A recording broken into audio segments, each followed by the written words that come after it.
jamendo.com.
Bueno, a ver si ya se me escucha.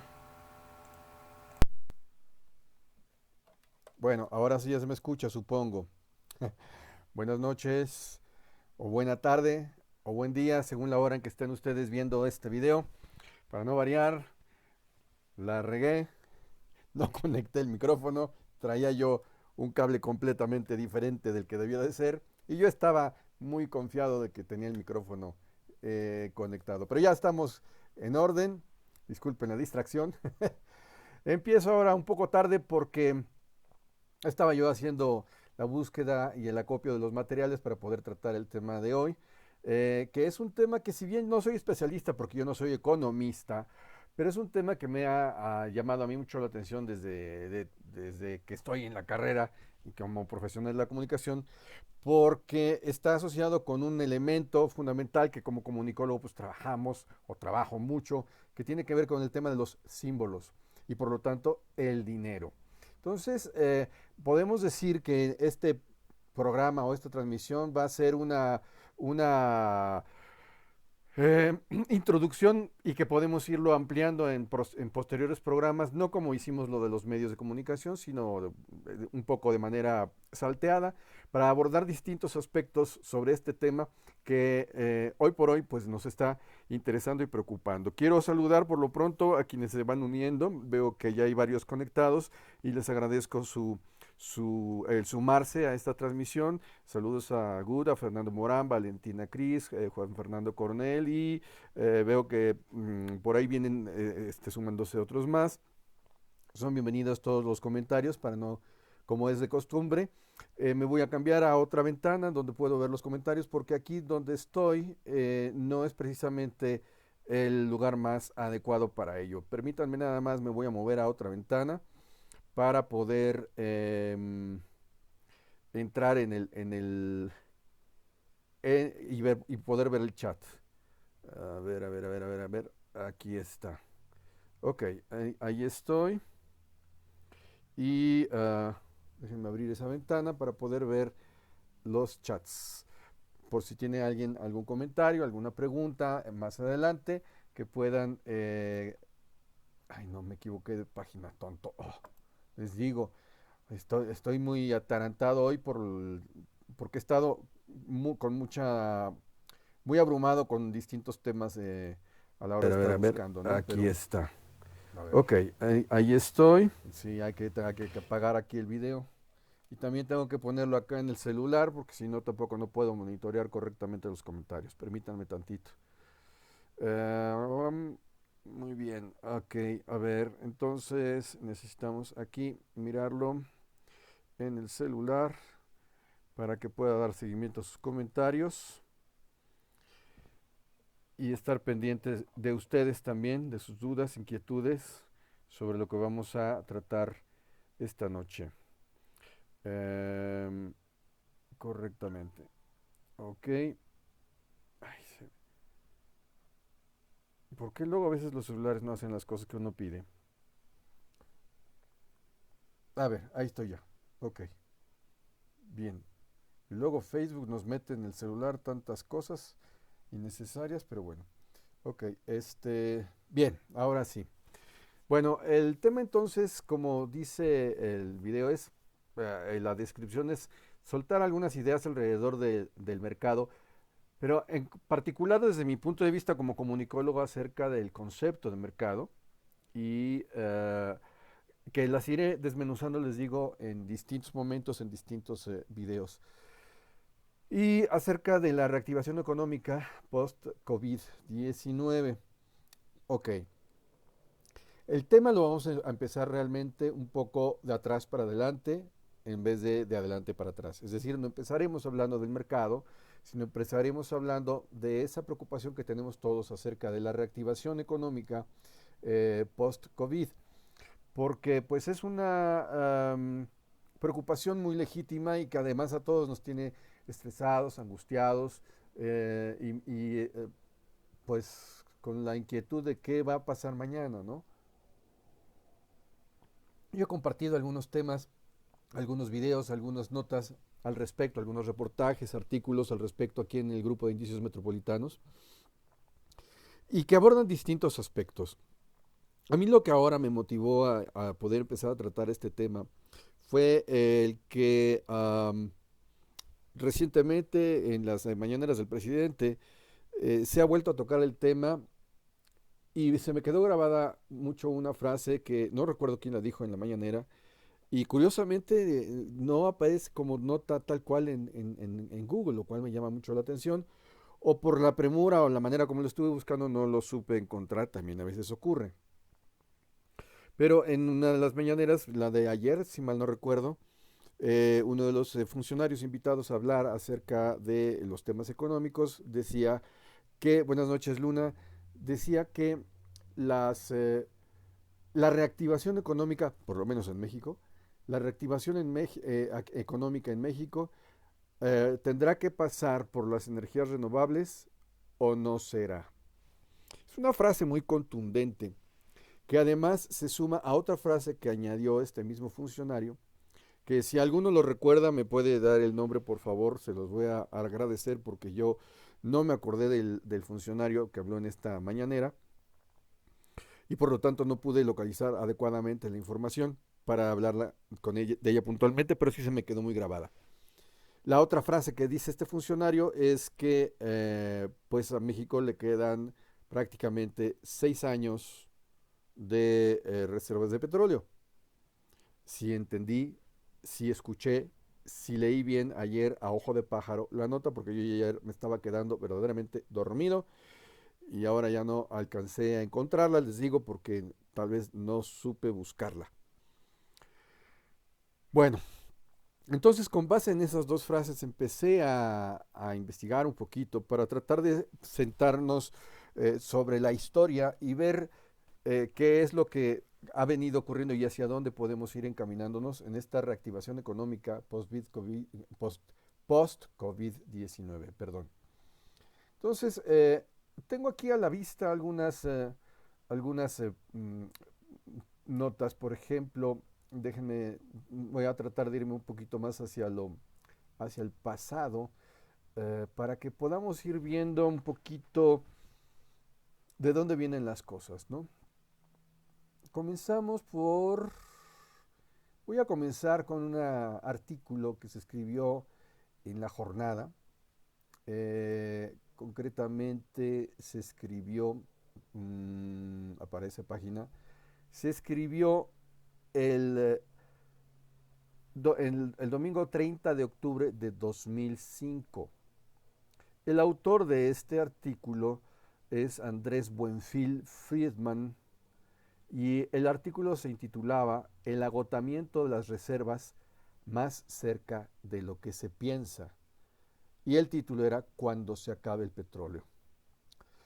Este artículo, que no es muy largo, pero obviamente no lo voy a leer completo, solamente leeré algunas partes que me parecen interesantes. El autor ya nos decía, desde la principal entrada, nos indicaba que a pesar de que todavía queda un poco más de la mitad del petróleo convencional que la naturaleza creó, va a ser cada vez más difícil y caro extraerlo. Esto ya se decía en 2005. ¿Se acuerdan que en otros videos yo les había dicho que estamos bajo presión para hacer un cambio muy drástico del modelo económico y que pasa también por esto. Dice el mismo autor, así como los mejores asientos en el cine se ocupan primero o las mejores tierras se cultivan antes que las peores. Desgraciadamente, solo millones de años de condiciones ecológicas y geológicas muy particulares pueden crear más petróleo o cualquier otro recurso fósil. Actualmente se descubre solo un barril de petróleo por cada 5 que se consumen a nivel mundial. Fíjense esta cifra ya en 2005. Se descubría ya en 2005 solo un barril de petróleo por cada 5 que se consumían a nivel mundial. ¿Qué es lo que ocurre entonces recientemente? Vamos a empezar a jugar con la actualidad para poner en perspectiva y entender qué pasaba, qué pasa y hacia dónde vamos. Ocurre que ahora tenemos unas reservas mucho más limitadas, no solo México, sino en general todos los países productores. Recientemente, entre los países productores, lo sabemos muy bien, hemos seguido las noticias, se hizo un esfuerzo para reducir la producción en la finalidad de poder elevar el precio y seguir mamando del petróleo y sacar la mayor riqueza en dinero, por lo tanto, en beneficio de lo que va quedando del petróleo. Es decir, estamos ya utilizando las mismas reservas como si fueran una duya, exprimiendo a lo más que se puede lo que queda del petróleo y obteniendo de eso la mayor riqueza posible para unos pocos cuantos, que son en este caso los pocos países petroleros. Ahora, ya en 2005 nos acotaba Andrés Buenfil Friedman que el petróleo representaba entonces casi el 40% de la energía que consumimos globalmente y es por mucho el combustible que hace posible al mundo, como lo conocemos. Luego él nos proponía que hiciéramos un experimento. Nos decía lo siguiente, miren, nos proponía dejar por unos momentos en aquel momento el periódico, yo les puedo poner a ustedes que pongamos de lado nuestra computadora, nuestro móvil u otros objetos que tenemos al lado y que imaginemos cómo sería el mundo sin petróleo. Estamos a la vuelta de la esquina. Y hablar de sin petróleo significa también sin gas natural, sin gas LP, sin industria petroquímica secundaria que genera, entre otras cosas, el plástico, que hoy inclusive hasta por ley hemos prohibido, plásticos de distintas características que además utilizamos en distintos sujetos, incluidas las prendas de vestir, con textiles que son de fibras no naturales. El nylon, por ejemplo, es uno de esos plásticos, etcétera. Claro que entre los plásticos hay algunos que no están hechos a partir del petróleo, pero sí hay algunos que están hechos, o muchos están hechos a partir del petróleo, inclusive lo que tenemos en nuestras casas, por ejemplo, algunos cables, tubos que sirven para envolver a los cables eléctricos, por ejemplo, o de los materiales que utilizamos en la computadora y para la comunicación. Entonces, imaginemos si no hubiera todo eso, ¿cómo sería el mundo? Ahora, él nos dice también, mandemos a un hoyo negro imaginario todo lo que está elaborado con petróleo. Empecemos con todos esos objetos que no tienen plástico.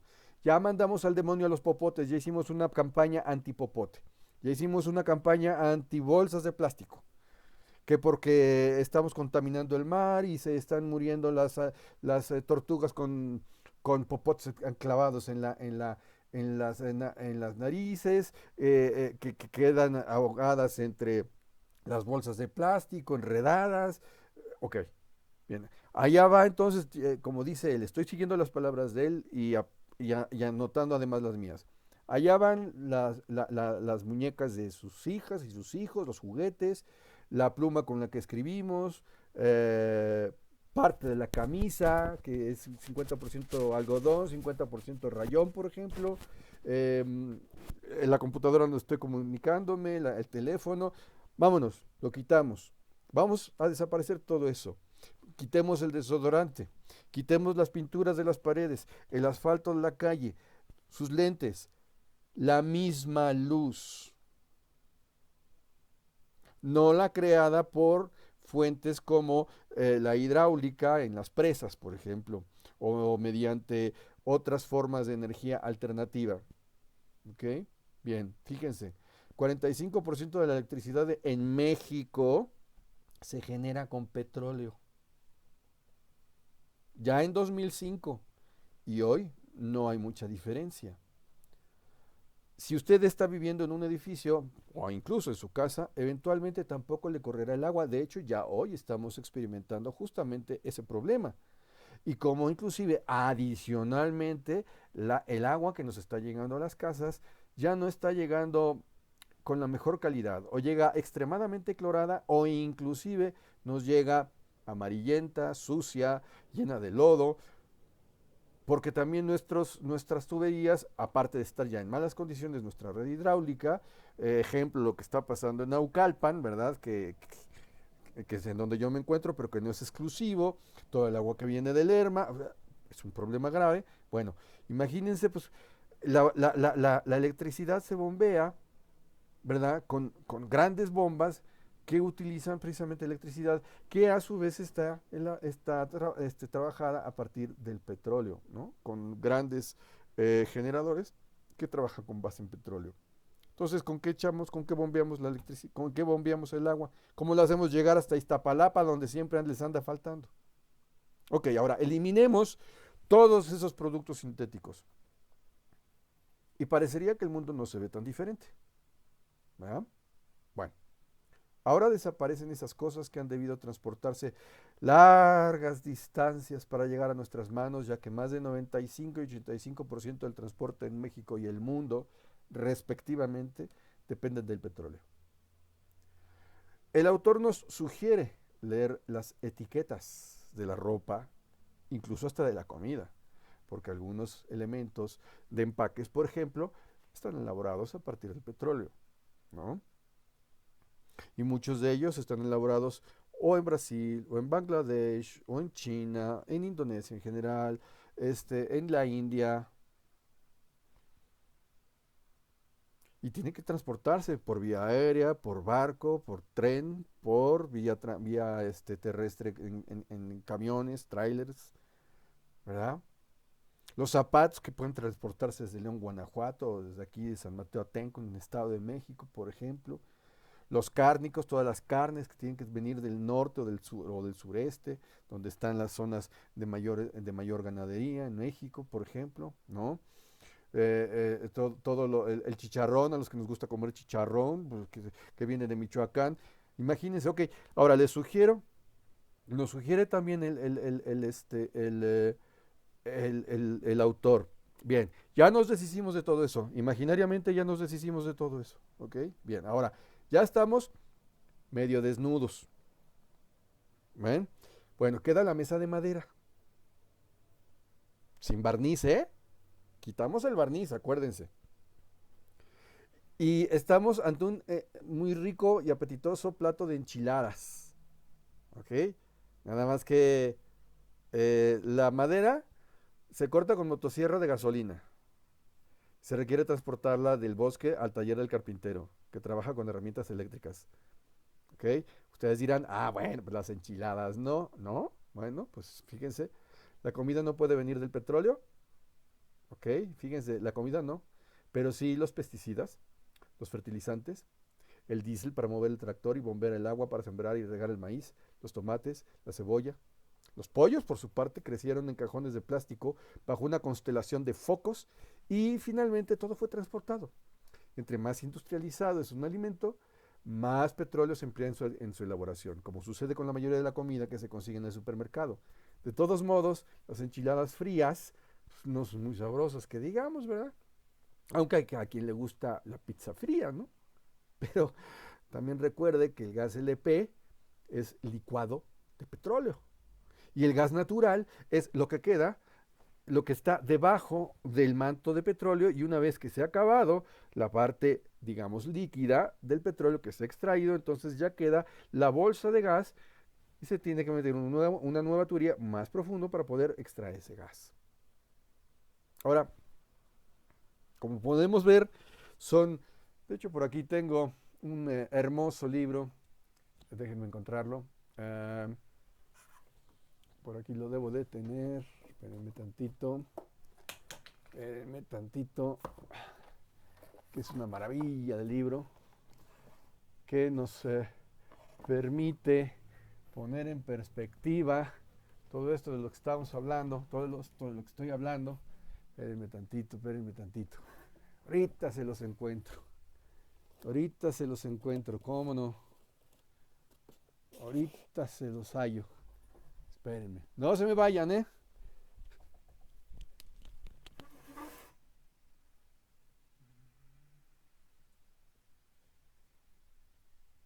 No se me vayan. Ahorita se los voy a hacer llegar. Van a ver. Este es una maravilla de libritos que tengo aquí. Uno es este, que se llama El Desafío Mundial. Ahí lo pueden ver. Y el otro, déjenme hallarlo. Sí, tengo que poner orden en mi biblioteca, claro que sí. Tengo que poner orden en mi biblioteca. ¿Dónde estás, libro? ¿Dónde estás? Bueno, no los voy a entretener demasiado. Se los prometo que se los voy a buscar porque es parte de lo que vamos a estar hablando a lo largo de estos días con esta idea que traigo. Bien, en este libro del Desafío Mundial, como en ese otro que tiene que ver precisamente con la historia del petróleo, justamente nos van planteando ya desde esos libros, y fíjense, este libro del Desafío Mundial es del año 1980. Y ya en este libro nos venían alertando acerca eh, del problema del petróleo y hacia dónde íbamos a caminar, ¿no? Entonces, este libro lo vamos a abundar un poco en los siguientes días, para que veamos que no todo lo que se venía diciendo atrás no es tan desechable, ¿no? Todas las ideas que es un libro que ya se publicó hace muchos años. Bueno, pues esos libros siguen siendo muy, muy actuales, sobre todo cuando tienen ese tipo de visiones hacia futuro. Bueno, entonces fíjense bien, estábamos hablando de las enchiladas, entre otras cosas. Bueno, cabe aquí preguntarnos, igual que el autor, ¿por qué imaginarnos un mundo sin petróleo si todavía quedaban entonces en el 2005 alrededor de 1.200.000.000.000 de barriles en el planeta? Bueno, y la razón, nos decía este autor, que repito, se llama Andrés Buenfil Friedman. Él nos decía, bien, la razón es sencilla, porque a pesar de que todavía queda un poco más de la mitad del petróleo convencional en la naturaleza, que la naturaleza creó en eras geológicas anteriores, este va a ser cada vez más difícil y caro de extraer, porque el petróleo fácil y barato de producir ya se consumió, ya está en las capas más altas se acabaron.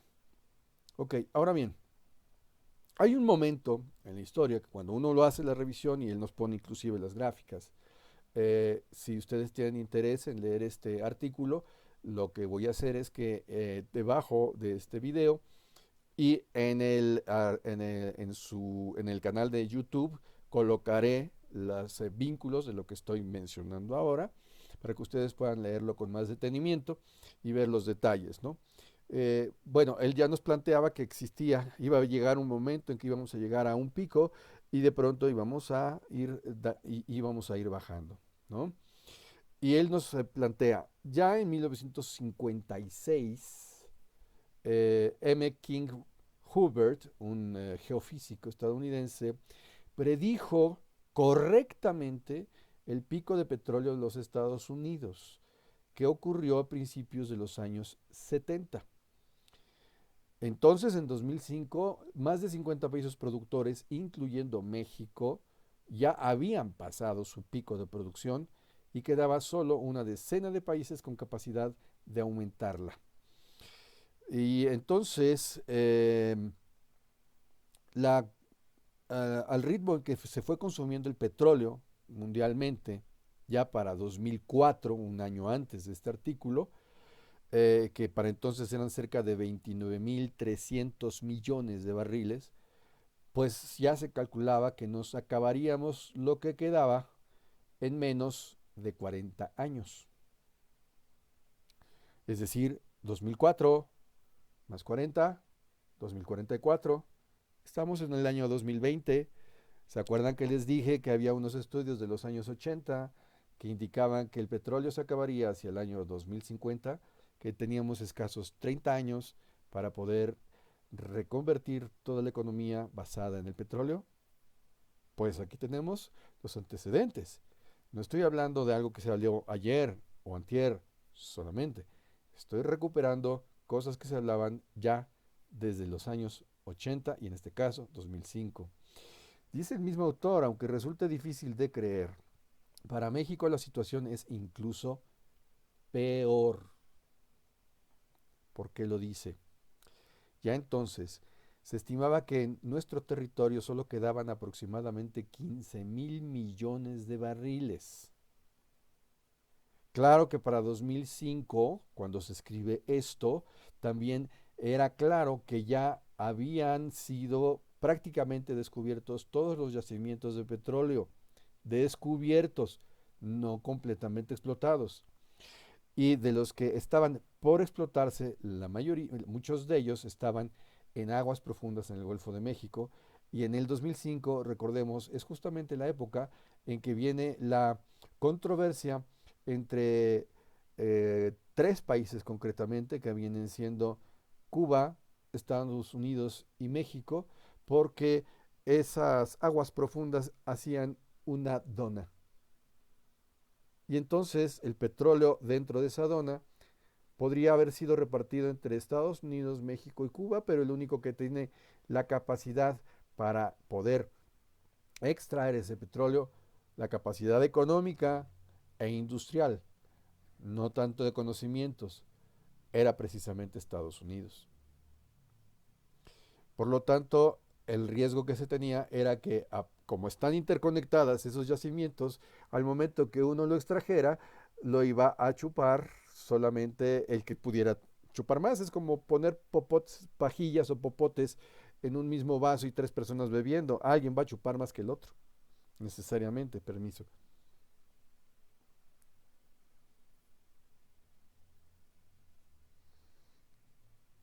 Ay, se me fue el estornudo. Ok, ahora bien, si ya para el 2005 se consideraba que por más que Pemex invirtiera en exploración, sin importar, ya entonces, sin importar si el dinero era federal o privado, las reservas de petróleo no iban a crecer lo suficiente para siquiera incrementarse en un 50%. Y eso equivaldría a menos de 6 años, al ritmo de producción de entonces.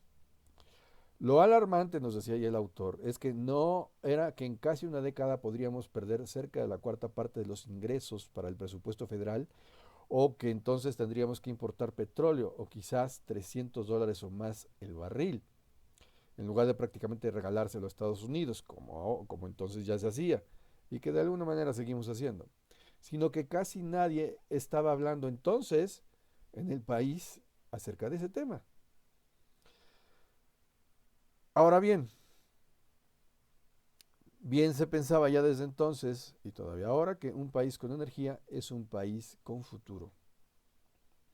Ahora bien, si nosotros continuamos analizando este documento, este artículo escrito en La Jornada por Buenfil, por, repito, el autor Andrés Buenfil Friedman, en otro punto nos menciona que em,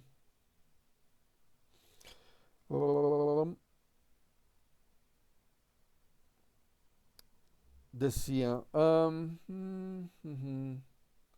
bien, en gran medida la miopía hacia la realidad biofísica de políticos y de especialistas inclusive se debe a que desde principios de la revolución industrial nos hemos dedicado a vivir y crecer aceleradamente de la cuenta de ahorros que nos apropiamos de la tierra. primero con el carbón, después con los hidrocarburos. Gastamos cientos de veces más rápido de lo que se generan los ingresos sustentables del planeta, es decir, la energía renovable. Y como nunca habíamos llegado al límite, pues donde los ahorros apenas alcanzan para pagar la cuenta de nuestro consumo global, no tenemos una referencia histórica a nivel planetario de sus implicaciones. Aquí yo haría una acotación a ese autor que, bueno, no estaría de más mencionarla. Sí tenemos realmente, en cierto modo, una referencia histórica a nivel planetario de las implicaciones semejantes, pero en otro aspecto, con la sobreexplotación concretamente de zonas mineras y de zonas eh, arbóreas. Concretamente, esos antecedentes los vemos reflejados en algunos puntos de Asia Media y en algunos puntos concretamente de Mesoamérica, donde, por ejemplo, una de las razones que se estiman hipotéticamente como causantes de la caída del imperio maya fue precisamente la sobreexplotación de las zonas arbóreas de las selvas. Y hoy lo estamos volviendo a experimentar en otras zonas como pueden ser el Amazonas, por ejemplo, tan llevado y tan traído y que tanto nos preocupa a muchos porque es uno de los últimos pulmones del planeta. Ahora bien, él también nos sigue explicando aquí, siempre se acaban los ahorros, ¿verdad? Siempre, los ahorros siempre se acaban. Ya sea la fertilidad de los suelos, los minerales, los bosques, los peces, todo eso termina acabándose localmente. Pero en esta era global en la que vivimos ya desde hace aún antes del 2005, cuando está escrito esto, la insuficiencia del principal combustible de la economía neoclásica propiciaría tarde o temprano, y aquí ojo, lo voy a leer lento, propiciaría tarde o temprano el colapso de los sistemas financieros y mercados internacionales. Esto conllevaría a una depresión económica mundial que generaría todo tipo de conflictos, como desestabilizaciones políticas y sociales, inflación y desempleo masivo, crimen, guerras, migración masiva y hambrunas. Ese es un punto de vista, pero el mismo autor también nos dice, a ver, vamos un poco optimistas. Del otro lado de la moneda hay quienes aseguran que quedan 100 años más de petróleo. Y este grupo consiste sobre todo de políticos y economistas que incluyen en sus cálculos el petróleo no convencional. Este es, por ejemplo, el que se encuentra en arenas asfálticas, que ya se ha hablado mucho al respecto y que hoy por hoy Estados Unidos es prácticamente quien está eh, explotando más esta forma de petróleo, pero que es mucho más costoso también en otros aspectos porque hay que utilizar mucha agua para ello. O el petróleo pesado, parecido al chapopote, como la brea, ¿no? O el que se localiza fuera de la plataforma continental a grandes profundidades dentro del mar, lo que hablábamos de la dona en el Golfo de México. Su producción es mucho más cara que el petróleo convencional y requiere de usar tanta energía fósil, carbón, petróleo o gas natural, que la energía neta resultante es casi nula.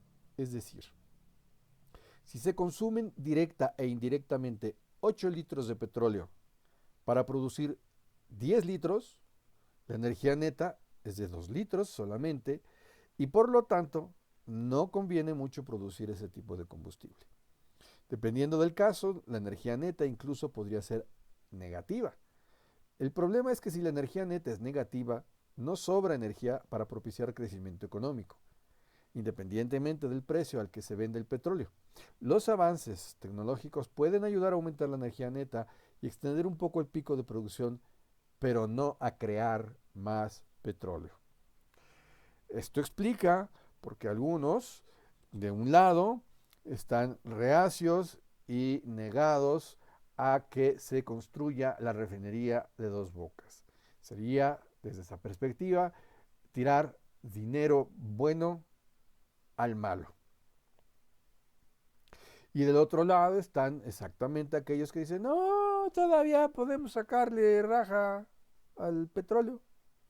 Vamos a seguirle dando, vamos a invertirle allí. y estamos necios en eso, ¿no? Sin embargo, dentro del mismo gobierno, como estuvimos viendo en estos días, hay personajes que aun cuando nos dan el señalamiento de que estamos ya en la rayita, aun cuando el propio presidente puede contradecirlos, que ya lo sabemos que lo hace a tiro por viaje, esos otros personajes ya nos empiezan a poner alerta sobre hacia dónde va el mundo y por lo tanto el país. Eh, También este autor nos va diciendo, allá en 2005, nos invitaba a poder revisar algunas alternativas y por eso estábamos hablando de cómo reactivar.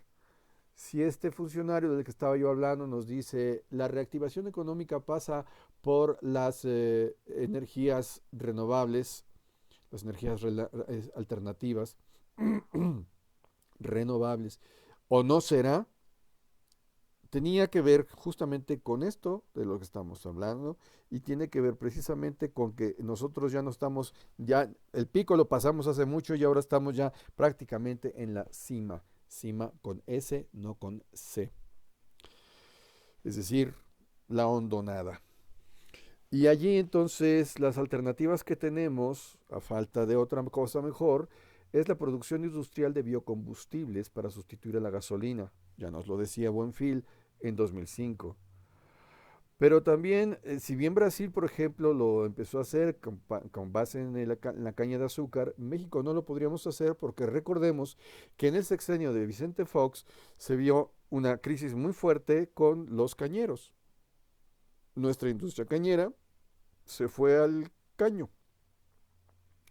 O tenemos también la biomasa para generar electricidad, entendiendo por biomasa generalmente la biomasa que puede ser generada a partir de los desechos orgánicos, que en México nadie le ha querido entrar de fondo, de lleno y con compromiso a la producción de energía a partir de biomasa, y en cambio seguimos depredando los espacios alrededor, generando tiraderos en donde queda revuelto todo y sin que tampoco se genere energía eléctrica a partir de la misma basura y tampoco se haga el reciclaje correctamente, etcétera. En cambio, eso sí, quienes están depredando todavía esos espacios, aún habiendo basureros, y están dispuestos a comprar basureros para construir encima de ellos, como ocurrió en Santa Fe, son es la industria inmobiliaria, que es otra depredadora que, si bien nos hemos acabado el petróleo, la industria depredadora está acabando con el campo y está acabando con los bosques y con los pulmones. Y ahora se están escudando en otro aspecto. Ya somos muchos, entonces no podemos tener zonas habitacionales extendidas con casas unifamiliares, ahora tenemos que construir hacia arriba. Pero como de todas maneras la población sigue creciendo y no hay control poblacional, entonces tenemos que empezar a ubicar esos edificios en zonas cada vez más extendidas y por lo tanto inclusive comiéndonos hasta los cerros, como nosotros podemos ver aquí alrededor de donde yo vivo en Naucalpan, en donde ya no hay un solo cerro vivo, por decirlo de alguna manera. Las inmobiliarias han hecho su agosto en esas zonas. Ahora bien, también tenemos a su vez otras formas, como pueden ser el hidrógeno, que se usa en las famosas celdas de hidrógeno, pero que es costoso de producir también. Porque estaría también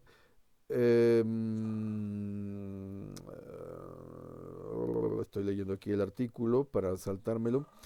Tendríamos, por ejemplo, ya que estamos hablando de hidrógeno, también tendríamos otras formas de combustible alternativo, pero que es relativamente renovable, no lo es del todo realmente, que sería la energía eléctrica a partir del litio, con las baterías de litio, por ejemplo, que se utilizan ya en algunos autos,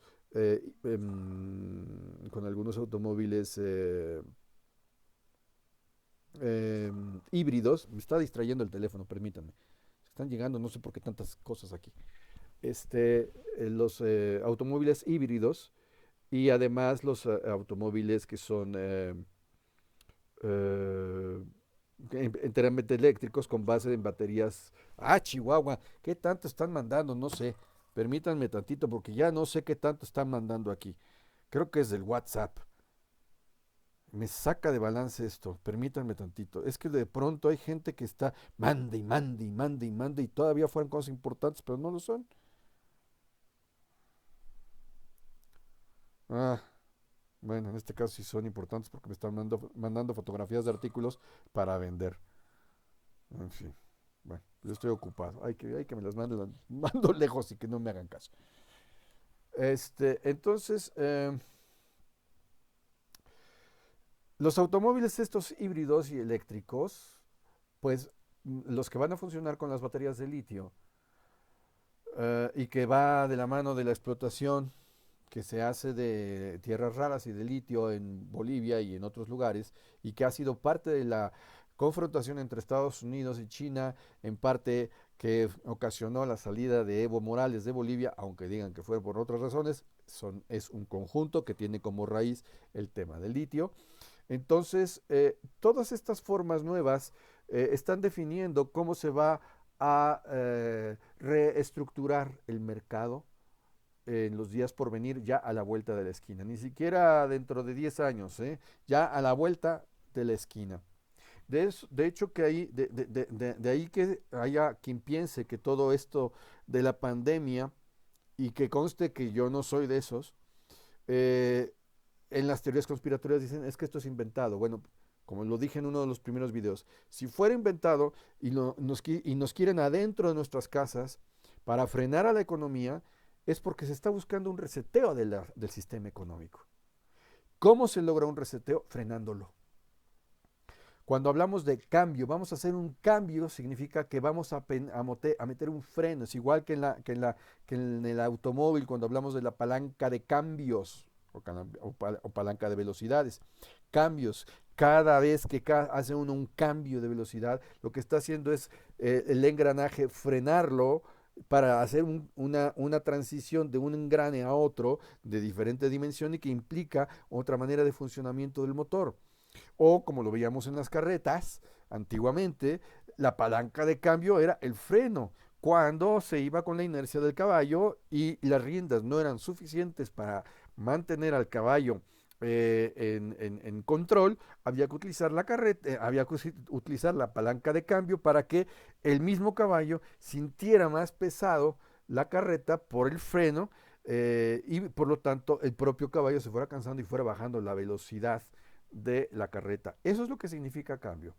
Entonces hoy estamos viviendo un cambio y por lo tanto una transición en ese sentido de estar frenando un sistema que ya llevaba una inercia tal que nos estaba llevando verdaderamente al precipicio en más de un aspecto.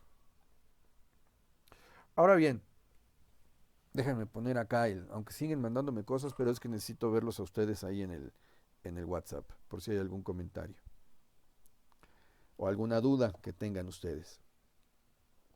Eh, si bien ya desde entonces todo esto sonaba y el mismo autor lo considera que, bueno, ya sonaba catastrófico y pesimista, bueno, no es lo mismo verlo a futuro como lo estaba viendo él, que ya estarlo viviendo como lo estamos viviendo nosotros, ¿no? Entonces él ya nos decía desde entonces, desde el 2005, es fundamental que tomemos conciencia de la gravedad de la situación y comencemos a conservar energía, a invertir en alternativas renovables y sobre todo que empecemos a cambiar el actual paradigma egocéntrico y consumista por uno más ecocéntrico y sustentable. Pero más que sustentable hay que corregir. Sostenible. El término correcto en ecología, en el estudio de los sistemas ecológicos o de ecosistemas, es sostenible aplicado a la administración. ¿Cuál es la diferencia? Lo voy a explicar de una manera muy, muy elemental. Vamos a pensar que tengo este plumón y pensamos que este plumón representa a nuestra economía. Vamos a reactivar nuestra economía, ¿correcto? Si yo coloco este plumón sobre este cartoncito, ¿verdad? Digamos que este cartoncito es la manera como hemos hecho constantemente nuestra economía actualmente. Ese cartoncito sustenta nuestra economía, es decir, está soportando a nuestra economía. Y ese cartoncito representa las diferentes maneras, metodologías y tecnologías que permiten que ese plumoncito se mantenga en esa posición y se mantenga con el mínimo movimiento. ¿Qué pasa cuando alguno de los factores que hacen posible que este soporte esté allí se vea modificado? Es decir, ejemplo, se cae la producción de petróleo, se inclina y entonces la economía va para el suelo. Entonces, una cosa es la sustentabilidad, que sería el cartón, y otra cosa sería la sostenibilidad, aunque la raíz sería la misma, pero la distinción administrativa en cuanto a la definición técnica es completamente distinta. ¿Qué significa sostenibilidad? Este plumón lo coloco en este cartoncito, ¿ok? Y entonces tiene una economía sustentable. Perfecto. Pero ¿qué pasa si yo tomo mis dedos y coloco mis dedos en este punto? Se puede ver que el plumón ya no se mueve. Ya no, por más que mueva yo la base, no se mueve, se mueven juntos. Los dedos entonces están haciendo de factores que permiten que, además de la sustentabilidad, el propio plumón sea sostenible por sí mismo porque está utilizando una energía propia. Bueno, propia en cierto modo, porque está utilizando a final de cuentas una energía renovable. Es decir, si yo quito mis dedos y soplo, se cae, porque no hay nada que lo sostenga, ¿verdad? Viene una tormenta y se cae, aun cuando la base es la misma. Pero si yo pongo, digamos, que en lugar de esta plumón, lo pienso como una empresa, y que genere su propia energía con la cual pueda funcionar por sí mismo sin necesidad de depender de formas externas al 100%, y yo soplo, o pasa algo en la economía y se cae el cartón, el plumón se sigue sosteniendo por sí mismo. Esa es la diferencia entre la sustentabilidad y la sostenibilidad explicada si ustedes quieren de manera muy gasmoña. Entonces, bueno, hecha esta distinción, el autor también termina diciéndonos en este texto que en términos históricos, ya para entonces, en 2005, era irrelevante, como lo sigue siendo hoy, si el pico del petróleo ya pasó, ya estaba entonces, si ya pasó, o si faltaban entonces 10 o 30 años, o si hoy, a la vista, faltan otros tantos. Pues a estas alturas la única solución verdadera ante la inminente crisis energética que se aproxima es un cambio de mentalidad, una especie de revolución cultural a nivel planetario, una evolución de la conciencia humana. Y eso no puede lograrse si no nos tienen encerrados. Si no nos tienen encerrados, la economía continuaría con su inercia normal. Todos seguiríamos pensando igual. Pero ya hoy estamos hablando de que la economía post-COVID, y no solamente la economía, el sistema de vida va a ser muy distinto. Esto con ese documento. Pero yo quisiera retomar también algo que, viéndonos un poquito sobre el tema de la historia, eh, vamos a ver algunas notas relacionadas un poquito más recientes. Por ejemplo, aquí tengo yo aquí una nota de la revista Expansión. Bueno, un artículo también de la revista Expansión. Este artículo de la revista Expansión es más reciente. Este artículo era del año 2016, del 31 de julio de 2016, es decir, hace 4 años. Este artículo, escrito por Carlos González del Valle, C. González del Valle, A. Cora, P. Cerezal y tomado desde Madrid, esta nota nos dice: los datos de reservas son inciertos, lo que siembra dudas en el mercado petrolero. Además, muchos países no publican datos de stock, lo que impide medir oferta y demanda real. Ya se preguntaban aquí los autores, ¿en manos de quién están las reservas de petróleo del mundo? Esta es una de las preguntas clave del mercado del crudo, ya que de ella depende que el desafío de Estados Unidos a la OPEP de los últimos años, estamos hablando de 2016, pueda mantenerse o por el contrario sea un fenómeno pasajero. Además, la opacidad de los datos de crudo almacenado o stock también influye sobre el precio, ya que los analistas tratan de averiguar qué parte de la demanda es real para el consumo o se guarda para cuando los precios vuelvan a subir, en cuyo caso el alza tendría las piernas muy cortas. Además, hay incertidumbres sobre la producción en ciertos escenarios bélicos, como ocurrió en Irak, como ha ocurrido en torno a Irak, a Nigeria, o inclusive ahora actualmente con Irán, Siria, etc. Eh, este artículo continúa haciendo un análisis acerca del tema, no voy a leerlo todo, por supuesto. Ustedes pueden encontrar la liga, insisto, también en la parte baja de este video, en uno de los comentarios, y o en la descripción. No, lo voy a poner en la descripción del video. Mejor que en el comentario abajo, lo voy a poner en la descripción para que ustedes cuenten con toda la información, tanto aquí como en el canal de YouTube. Ya aquí en este artículo de 2016 ya nos alertaban acerca de los casos concretos de Estados Unidos y de China. De Estados Unidos nos decían ya, en el caso de Estados Unidos, los datos que aporta sobre sus stocks de crudo son tan abundantes que provocan confusión, ya que ofrecen diversos datos según el punto de almacenamiento que además se publican semanalmente. Las consecuencias de este tsunami de información, así lo indicaron, es que los analistas muchas veces no atisban un dato clave que les permita conocer si la demanda real de crudo evoluciona de forma favorable o se mantiene constreñida, lo que provoca fluctuaciones de precios.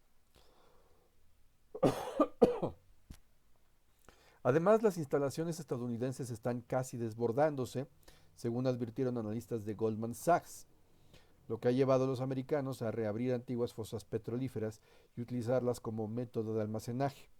Además, la evolución del stock actualmente, entonces en 2016, de 4.643 millones de barriles en los países de la OCDE, era ya entonces clave para saber cuándo iba a volver a subir el precio del petróleo y con qué intensidad. Cosa que intentaron hacer precisamente ahora que Estados Unidos trató de ponerse de acuerdo con los países de la OPEP, concretamente los árabes, para lograr subir el precio, y que México se opuso y que al contrario, tras el problema de que estamos todos dentro con una demanda completamente disminuida, pues ocurre que ahora todos los precios se fueron hasta el suelo y entonces ahora los países más bien tienen que pagarle a otros para que almacenen. Por lo tanto, los precios, como en el caso de México, salieron inclusive negativos. Tuvimos que pagar para que nos almacenaran el petróleo.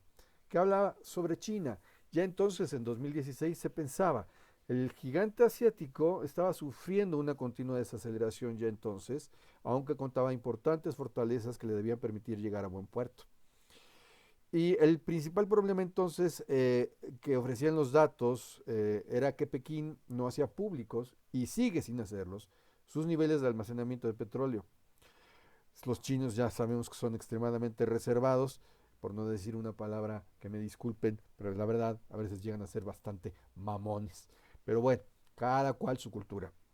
Aunque el año pasado, es decir, en 2015, China aumentó el volumen de comercio de petróleo con Rusia, comprándole a Rusia un 28% más de crudo que en 2014, y aumentó sus importaciones de los países del Golfo Pérsico.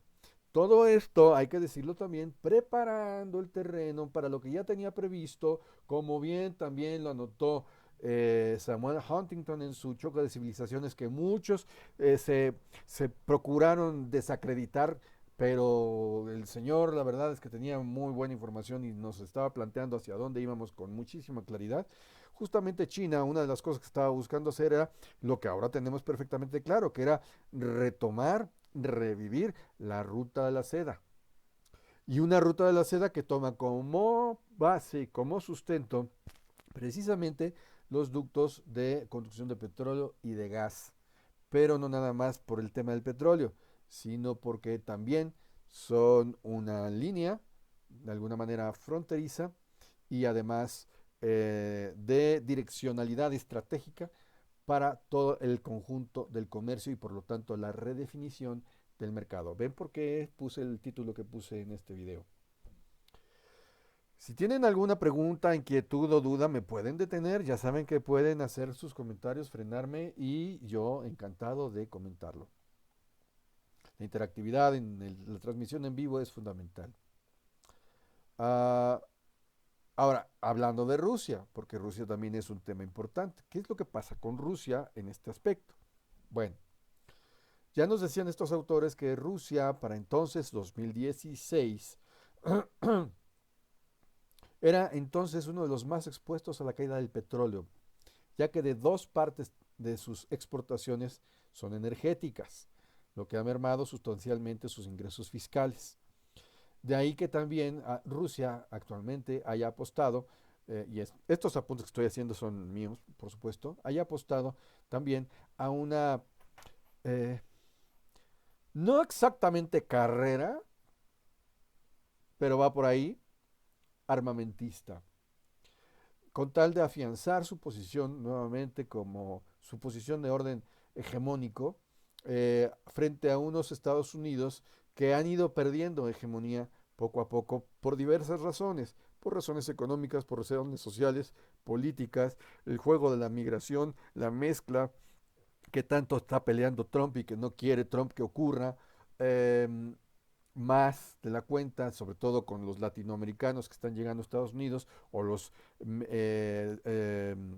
de Oriente Medio que llegan ahí o los africanos que están llegando ahí a Estados Unidos y que también han llegado a Europa afectando las relaciones con Estados Unidos, ¿no?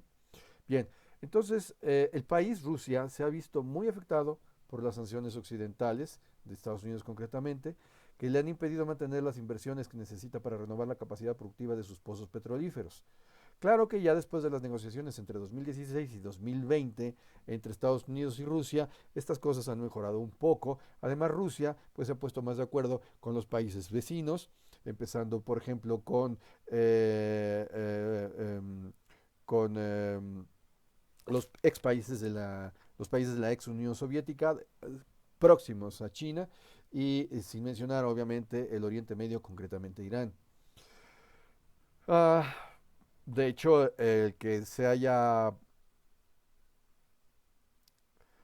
invadido o buscado invadir Ucrania tiene una razón que va mucho más allá de una estrategia estrictamente militar, porque en Ucrania están los principales hilos de misiles, ¿no? Pero ese es otro asunto. Pero todo va conectado. Además, la salida del Mar Negro para conectar hacia el Mediterráneo y de ahí llegar al Mar Rojo, pues, que sería el control del área del petróleo principal, pues es fundamental para Rusia también, ¿no?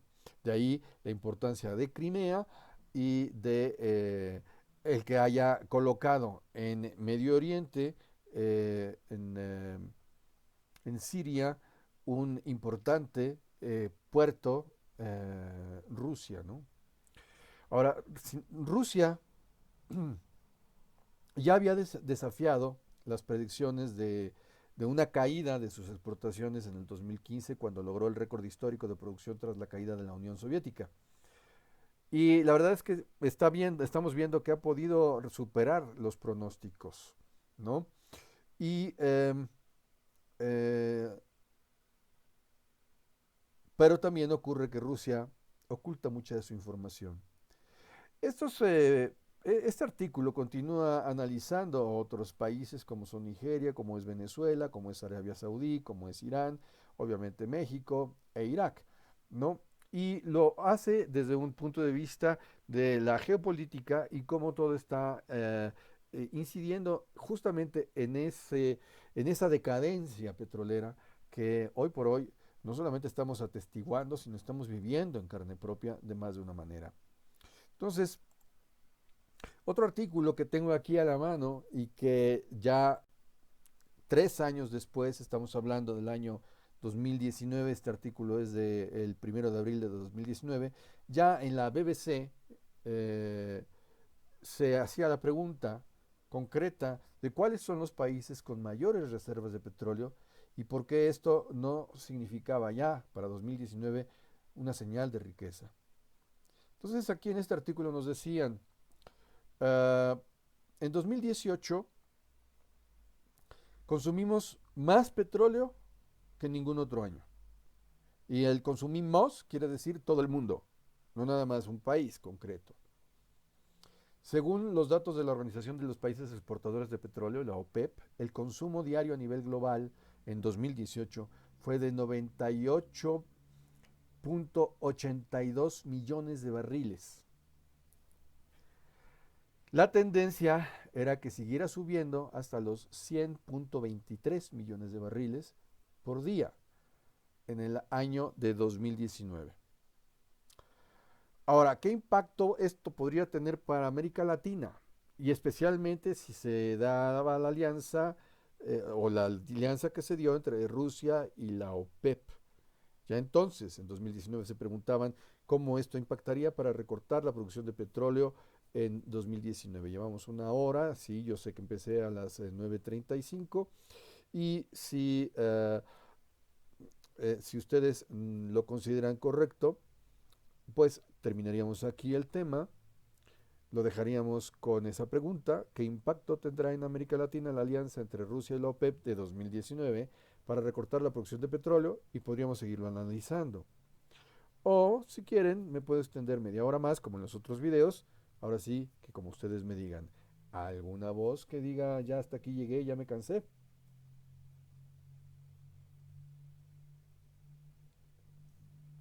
¿Los leo?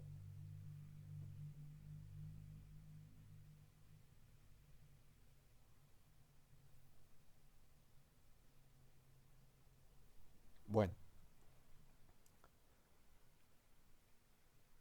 porque el material es mucho, ¿eh? O sea, no tengo que acabármelo todo en la fecha de hoy.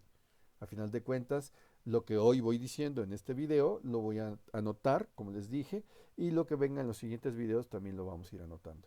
Entonces, creo que es conveniente que lo dejemos ahí para que vayamos aquilatando la información que vamos manejando con vistas justamente a, eh, en una primera conclusión de este apretado video, pensemos, a ver, número uno, tenemos que, estamos frente a una redefinición del concepto mismo de mercado. Número dos, estamos frente a una redefinición de el concepto de dinero y del dinero más allá del concepto. Ay, mira, qué linda luna. Dice, no me he cansado, es muy ameno, pero tengo que levantarme temprano. Sí, sí, lo retomamos mañana, por eso estoy haciendo ya la conclusión. Entonces, el segundo tema es justamente el tema del dinero. Estamos enfrentándonos a una redefinición del dinero. Un tercer punto es el de la redefinición de las relaciones comerciales con una nueva reestructuración global de las distintas zonas a lo largo y ancho de todo el planeta. Entonces, en el día de mañana, que estoy haciendo un pleonasmo, con decir mañana es suficiente, mañana continuaré con este tema a partir de esa pregunta: ¿qué impacto tiene en América Latina la alianza entre Rusia y la OPEP para recortar la producción de petróleo en 2019? Y de allí nos encaminaremos, revisando esta información que traigo para ustedes, que no es la única ni es la mejor tampoco, pero es la que en este momento consideré pertinente para que podamos abundar acerca del tema y que podamos examinar y tener claro qué podemos hacer cada uno de nosotros a título individual en esta reactivación económica que nos está esperando una vez que nos digan que podemos volver a salir de casa. Entonces, bueno, sin más que agregar, de mi parte, hasta mañana. Solo me resta decirles gracias por su atención Gracias por su paciencia y tolerancia, por su interés y buena noche, buena tarde, buen día, según la hora en que estén ustedes viendo este video. Nada más déjenme colocar mi imagen de entrada para que tengan ustedes la musiquita de salida y entonces estaremos en condiciones de despedirnos como es deseable. Hasta pronto.